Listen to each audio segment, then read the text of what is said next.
음주운전 사고를 낸 문다혜 씨가 경찰 조사를 앞두고 있습니다. 이르면 오늘 출석할 가능성도 있는데요. 경찰 조사에서 밝혀져야 할 부분 짚어보겠습니다. 김광삼 변호사와 함께합니다. 안녕하십니까? 네, 안녕하세요. 네. 자, 문재인 전 대통령 딸 문다혜 씨 지난 토요일 새벽에 이제 음주운전으로 인한 도로교통법 위반 혐의로 입건이 된 건데 술을 마시고 사고를 낸 거잖아요. 당시 상황을 좀 다시 한번 짚어볼까요? 아마 처음 한 7시부터 이제 그 약속 장소에 간 걸로 보여요. 예, 금요일 저녁이죠. 그렇죠. 예. 그러면 7시부터 이제 새벽 한 2시까지 장소를 3번이나 옮겨가면서 술을 마셨다고 하니까 한 7시간 정도? 뭐 7시간 내내 술을 마시지 않았겠죠. 예. 그렇지만 일단 가게로 옮겨갔고 뭐 CCTV 같은 데 보면 상당히 이제 술 취한 모습이 좀 보이죠.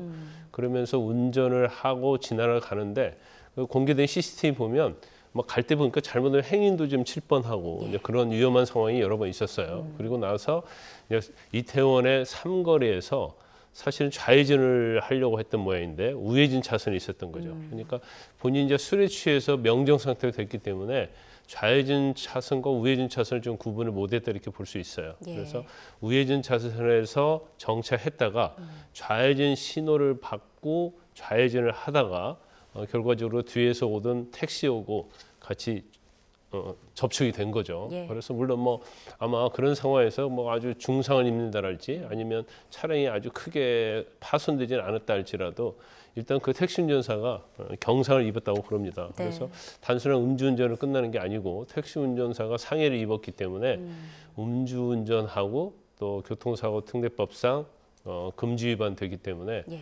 뭐 도로교통법 위반 말고도 또 교통사고 처리 특례법 위반으로도 처벌받을 가능성이 크다 이렇게 볼 수 있어요. 네, 당시 그 혈중 알코올 농도가 0.14%가 나왔다고 하더라고요. 이 정도면 성인 여성이 한 어느 정도 마셨을 때 나오는 수치인가요? 그런데 사람마다 다르죠. 예. 일단 뭐 체중, 체격, 몸무게 그리고 이제 어떤 체내에서 알코올을 흡수할 수 있는 그런 정도 네. 이런 것들이 달라지긴 하는데 이제 적어도 뭐 소주로 따지면 한 병 또는 뭐 2병 정도. 이 0.14면 우리가 그냥 0.08 이상이면 음주운전 취소다 이 정도 생각하는데 예. 0.1이 넘어가면 이것은 거의 우리가 명정 상태라고 하잖아요. 인사불성. 그렇죠. 그 정도. 인사불성. 예. 그러니까 자기의 정상적인 사고를 할 수 없는 상태라고 볼 수 있어요. 그렇기 때문에 0.14 정도 되면 아마 이제 본인의 어떤 정상적인 사물을 변별할 수 있는 그런 능력 같은 것이 이제 결여된 상태다. 결과적으로 따지면 이제 술을 아주 많이 먹었다 이렇게 볼 수 있습니다. 네.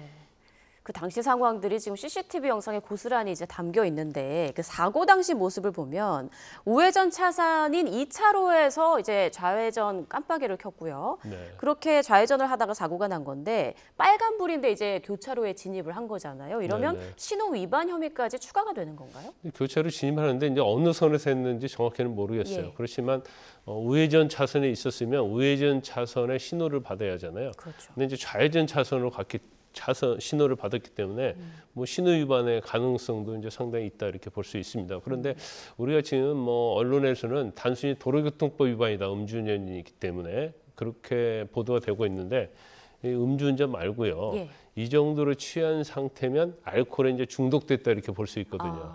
그러면 위험 운전 치상죄라는 게 또 있어요. 위험운전치상. 그렇죠. 최근에 굉장히 많이 들은. 그렇죠. 표현이에요. 네. 그래서 술의 어떤 알코올 수치가 혈중 알코올 수치가 엄청 많이 나오는 경우에는 이제 검찰에서 기소할 때 이 죄명까지 같이 적용을 하는 거거든요. 더군다나 또 사람이 다쳤기 때문에 음주운전 상태에서 사람이 상해를 입었기 때문에 이제 교통사고 처리 특례법 위반도 될 수가 있습니다. 네, 그러면 뭐 정확하게는 뭐 경찰 조사가 이루어져 봐야 알겠지만 처벌 수위는 보통 어느 정도로 나올 수 있다고 예상이 됩니까? 일단 뭐 제일 중요한 것은 음주운전이죠. 예. 근데 음주운전과 위험운전 치사상죄는 일단 혈중 알코올 농도는 뭐 벌금형까지 있어요. 그런데 위험운전 치상죄까지 적용을 하면 형량이 1년 이상의 징역이거든요. 그런데 아마 이제 정과는 없는 걸로 보이기 때문에 어느 법을 적용하느냐에 따라 좀 달라질 수가 있고 만약에 위험운전 치상죄까지 같이 적용을 한다고 하면 적어도 이제 집행유예 이상의 판결이 나올 수 있고 네. 그렇지 않고 단순히 음주운전으로만 한다고 하면 뭐 벌금형도 가능한 그런 죄명이다 이렇게 볼 수 있습니다. 네. 자, 화면으로만 봐도 비틀비틀 거리다가 이제 운전석에 앉는단 말이죠. 이 모습을 보고 이게 상습적인 거 아니냐 이런 눈초리도 좀 있는 것 같아요. 상습적이라고 했다면 이전에 뭔가 좀 음주운전이 발각이 돼서 처벌을 받았겠죠. 그런데 또 음주운전을 한다고 해서 반드시 또 이게 측정되고 단속이 되는 건 아니죠. 단속이 되는 건 예, 아니거든요. 그렇죠. 그래서 이게 한두 번 한 것이 아니지 않느냐 이제 그런 물론 시각도 있을 수 있다고 봅니다. 예. 그런데 이제 요즘 음주운전의 어떤 상황을 보면 수치가 낮은 경우에 적발되는 경우가 많지 않아요. 왜냐하면 우리 윤창호법이랄지 음주운전이 굉장히 엄하게 처벌된다는 걸 다 알고 있거든요. 그렇죠. 그래서 명정 상태가 아닌 이제 술을 조금 먹으면 음주운전 하면 안 되고 대리운전을 해야 한다. 아니면 차를 놓고 택시를 타고 가야 한다. 그런 인식이 다 있거든요. 근데 어느 정도 술을 먹으면 그러한 인식을 마비시킬 정도의 주체 상태가 되는 겁니다. 그러니까 정상적인 사고방식을 하지 못하기 때문에 난 운전할 수 있다는 그런 생각, 아무 일도 없다는 생각 이런 걸로 운전하는 경우가 많아요. 그래서 적발된 사례가 상당히 실은 명정 상태에서 적발된 사례가 굉장히 많습니다. 그리고 요즘에 보면 음주운전 의심 차량을 신고하는 경우도 굉장히 많잖아요. 지금 이제 문다혜 씨 같은 경우에는 브레이크를 밟았다가 떼기를 이제 반복하는 모습이 CCTV에 포착되기도 했는데 이런 경우 좀 신고를 할 수 있는 건가요? 그렇죠. 대부분 시민의 신고에 의해서 음주운전이 적발되는 경우는 크게는 두 가지라고 볼 수 있어요. 예. 첫 번째는 지금 문다혜 씨처럼 이제 접촉사고가 있는 경우. 그런 경우에 술 먹었다는 것이 명백히 드러나지 않습니까? 그래서 거기에 이제 경찰에 신고해서 경찰에 와서 측정하는 경우가 있고, 두 번째는 이제 명정 상태여도 아주 취한 상태에서는 이제 차선을 갈짓자로 간다랄지 여러 가지 신호를 위반한다랄지 뒤에서 따라가다 보면 굉장히 저건 술 취했다, 많이 취했다는 걸 알 수 있거든요. 네. 그런 경우에 신고해서 적발되는 사례가 굉장히 많이 있습니다. 그런데 지금 아마 그 상태에서 술 운전할 때는 초저녁이나 일반적인 그런 교통량에 비해서는 굉장히 교통량이 적었을 거예요. 그리고 그냥 왔다 갔다 했는지 모르겠어요. 차선을. 이제 그렇지만 브레이크를 계속 밟아대면서 섰다 갔다를 반복한다랄지 차선 위반을 반복한다랄지 갈짓자의 행태를 한다랄지 그런 경우는 음주운전을 볼 수 있기 때문에 요즘 시민들이 신고하는 경우가 굉장히 많죠. 네.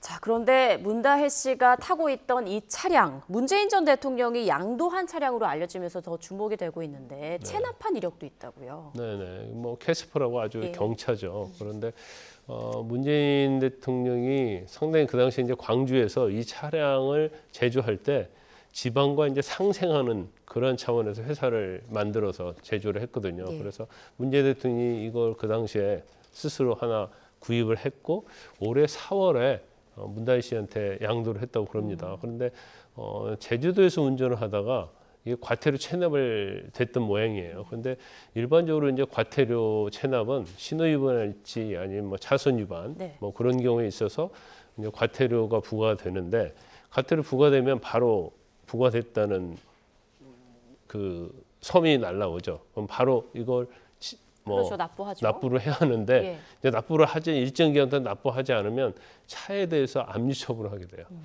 그래서 아마 과태료 처분을 받고도 납부를 안 했다고 볼 수 있고 과태료 처분을 받았다고 해서 이 차를 운행을 못 하는 건 아니거든요. 이게 이제 계속적으로 안 내면 쌓이게 되는 경우 되고 그리고 나중에 이제 폐차를지 이제 다른 사람한테 양도할 때 내야 하는 건데. 일단 문다혜 씨도 전 대통령의 자녀잖아요. 그러면 공인이기 때문에 사실 일단 법을 지켜야 하는 거고 또 법을 실수로 지키지 않았다 하더라도 어떤 과태료 처분이 나오면 기간을 즉시 납부를 해야 하는데 이제 그런 것이 되지 않았기 때문에 논란이 되고 있는 것 같습니다. 네. 자, 문다혜 씨 이르면 오늘 이제 경찰 조사를 받는다고 하는데요. 이미 취재진들이 경찰 주변에 지금 대기를 하고 있더라고요. 경찰 조사가 이루어진다면 어떤 부분을 집중적으로 좀 들여다볼까요? 일단 조사받는데 용산경찰서예요. 용산경찰서는 굉장히 오래된 건물이고 지하 주차장이 없습니다. 그리고 지난번 김호중 씨도 마찬가지고 그리고 지상을 통해서 조사받으러 갈 수밖에 없기 때문에 공개적으로 노출은 될 거예요. 그런데 일반적으로 이제 음주운전 자체는 운전을 했느냐 안 했느냐 술 취한 상태에서 그게 중요하고 이 측정을 했는데 0.14% 나왔잖아요. 그래서 조사의 시간은 길지 않습니다. 단지 어디에서 얼마만큼 술을 마셨느냐가 제일 중요하고 예. 그다음에 운전한 거리 이제 이런 것들이 중요하죠. 그래서 조사 시간은 이렇게 막 많이 걸리지는 않을 것이다 이렇게 봐요. 일단 오늘 출석할 걸로 예상하세요? 모르겠어요. 이제 너무 공개적으로 오후에 출석이 되는 걸로 보면 예. 또 문다혜 씨 측에서 출석 일자를 좀 조정할 수도 있고 예. 뭐 상당히 시간이 지난 다음에 조사받는 것이 어느 정도 언론의 스포트라이트를 좀 피할 수 있잖아요. 그래서 또 그런 요구를 할 수 있다고 봐요. 그러면 네. 경찰 입장에서도 뭐 그 정도는 들어주지 않을 수는 없겠죠. 네, 알겠습니다. 이 문재인 전 대통령 입장에서도 참 난감할 것 같고요. 이번 일이 이제 정치권에도 파장을 몰고 왔습니다. 그런 만큼 경찰도 이제 전직 대통령의 자제와 관련된 사안인 만큼 좀 여러 가지 부담이 있지 않을까 싶은 생각도 있어요. 근데 이 사건은요, 예. 뭔 증거를 댄다랄지 아니면 이제 정치 사건이 아니에요. 네, 네. 단순히 술 먹고 음주한 사건이기 그렇죠. 때문에 경찰의 입장에서는 뭐 일반인과 똑같이 원리 원칙에 의해서 조사를 하면 된다는 거고 지금 뭐 정치권 파장 자체가 일단은 지금 이스타젯 태국 이스타젯 관련해서 이제 뭐 청탁이랄지 이런 게 문제가 되고 있잖아요. 예. 그다음에 이제 돈의 흐름 이런 게 문제가 되고 있기 때문에 사실은 뭐 문 대통령이랄지 야권에서는 굉장히 반발하고 있잖아요. 이제 검찰에서 어떻게 보면 정치의 수사를 하고 있다. 그리고 거기에 대해서 문다혜 씨도 뭐 억울하다는 취지의 검찰의 수사에 대한 비판을 했었는데 이제 그런 것들이 사실은 이 음주운전에서 묻혀버리는 거죠. 이제 그러다 보니까 뭐 민주당이랄지 아니면 이제 문재인 대통령 전 대통령 입장에서도 상당히 이제 당혹스러울 수 있다 이런 생각이 듭니다. 네, 말이 나온 김에 이스타젯 관련 수사 상황을 좀 볼게요. 지난 8월 압수수색 영장에 이제 문 전 대통령이 뇌물수수 혐의 피해자로 적시되면서 또 이렇게 많이 이슈가 되기도 했는데 지금 어느 정도 수사가 좀 진행되고 있나요? 일단 문다혜 씨 조사가 남아 있죠. 예. 그래서 제일 중요한 것은 뭐 곧 문다혜 씨 이제 소환이 임박해 있다 이렇게 볼 수가 있는데 모르겠어요. 이제 그에 대한 뭐 어떤 스트레스 이제 그런 것 때문에 술을 먹었는지는 모르겠지만 일단 아버지와 관련되기 때문에 좀 자중을 해야지 않았나 싶고요. 네. 아마 문다혜 씨 소환하고 문재인 대통령도 이미 피의자로 입건이 돼 있기 때문에 검찰에서 문재인 대통령도 전 대통령도 소환하지 않을 수 없을 거예요. 그래서 지금 이제 거의 검찰에서는 뭐 휴대폰도 압수수색하고 또 집에 대해서 압수수색했잖아요. 그래서 증거물에 대해서 압수물에 대해서 분석이 다 끝나고 나면 이제 문다혜 씨랄지 문재인 전 대통령에 대해서 이제 소환 조사할 가능성이 높고 예. 그 시간은 뭐 제가 볼 때는 얼마 남지 않았다 이렇게 봅니다. 네, 그렇군요. 이 음주운전에 대한 국민 법감정이 굉장히 높아졌잖아요. 중대범죄로 많이들 인식하고 있는데 이제 음주운전을 하면 차를 뺏길 수도 있다고요? 그렇죠. 이제 검찰에서는 이제 음주운전 해가지고 뭐 중대 사고를 내게 되면 사실은 이 차량 자체가 범죄의 도구가 된 거잖아요. 그 일반적인 형사 사건에 있어서는 범죄 도구에 대해서 이제 몰수 판결을 하는 거예요. 그런데 그냥 경미한 음주운전에 대해서도 다 몰수를 하는 건 아니고요. 예. 일단 검찰의 기준이 있어요. 그런데 몇 가지 기준이 있는데 뭐 중대한 음주 사망 사고 발생을 시킨다. 그러니까 뭐 음주운전을 위해서 사망자가 많았다랄지 뭐 그런 경우랄지 또 5년 내에 뭐 2번 이상 음주 전력이 있다랄지 그러면 이 사람은 계속적으로 차량을 가지고 범죄 행위를 하는 거기 때문에 범죄 도구라고 볼 수 있는 거고 또 뭐 중상해 입힌 경우랄지 또 5년 이내에 뭐 3회 이상 음주운전 사람이 또 재범을 한 경우 그러니까 약간 그냥 음주운전 따라서 무조건 몰수를 하는 건 아니고 어느 정도의 중대한 기준을 초과를 하면 그때는 몰수할 수 있도록 하는 거죠. 그래서 아마 검찰이 최근에 한 444대 정도 예. 압수를 했어요. 차량을. 그리고 법원에다가 이제 몰수 판결을 해달라고 하는데 구형할 때 하는 거죠. 그런데 지금 100대 이상이 아마 몰수가 된 거고 나머지는 지금 항소심이랄지 재판이 진행 중이기 때문에 예. 이제 몰수가 될 가능성이 있는 경우가 굉장히 많다 이렇게 볼 수 있습니다. 예.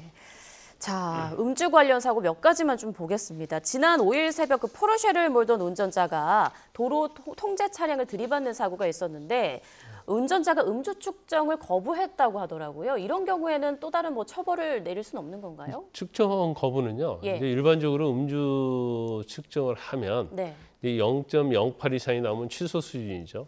근데 음주 측정 거부를 하면 1년 이상 징역이에요. 아, 물론 이제 벌금형도 있지만, 예. 근데 측정 거부를 오히려 음주운전보다 훨씬 더 중하게 보거든요. 그래서 재판을 좀 받아야 하는 경우가 상당히 많아요. 그래서 그냥 측정하면 수치가 그렇게 많이 안 나와서 벌금으로 끝날 사안인데, 이 측정 거부를 하게 되면 훨씬 더 처벌의 수위가 높고, 그다음에 면허 취소도 2년이 되거든요.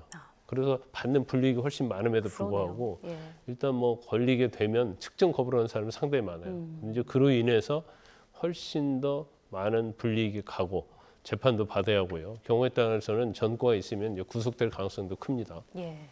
염두에 두셔야겠습니다, 네. 시청자분들.